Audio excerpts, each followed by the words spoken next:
چھانگا مانگا میں فرنیچر سازی کرنے والوں کی دکانیں سیل کر دی گئیں۔ دکان مالکان اور مزدور حکومتی فیصلے اور محکمہ جنگلات کے خلاف سراپا احتجاج ہیں۔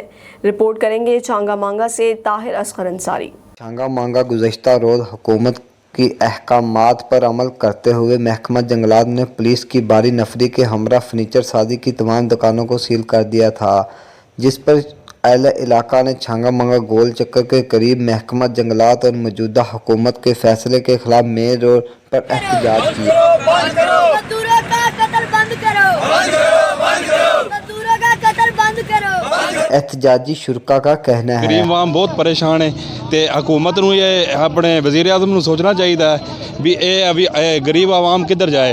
چک 17 دے لوگ، چک 18 دے لوگ، پویا اصل دے، چھانگا مانگا دے، بدھو کی دے، یعنی کہ جننے بھی ٹوٹل غریب طبقہ ہے یہ سارا بہت پریشان ہے۔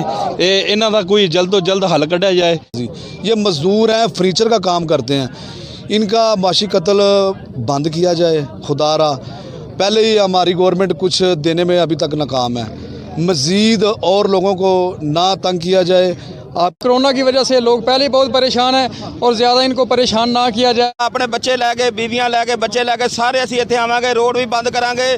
فرنیچر کی دکانیں سیل کر کے سینکڑوں افراد اور ان کے گھرانوں کا معاشی قتل کر دیا گیا ہے۔ محکمہ جنگلات نے اپنے ملازمین کی کرپشن اور نااہلی چھپانے کے لیے ان مہنگائی کے دور میں کاروبار بند کروا کر ان غریب محنت کشوں پر ظلم کا پہاڑ توڑ دیا ہے۔ جی بالکل، شہریوں کے آپ نے تاثرات جانے، ان کا یہی کہنا ہے کہ ہم پر رحم کیا جائے اور آرا مشینوں کو کھولا جائے۔ کیمرہ مین ٹیم کے ساتھ طاہر اصغر انصاری، MM5 نیوز، چھانگا مانگا۔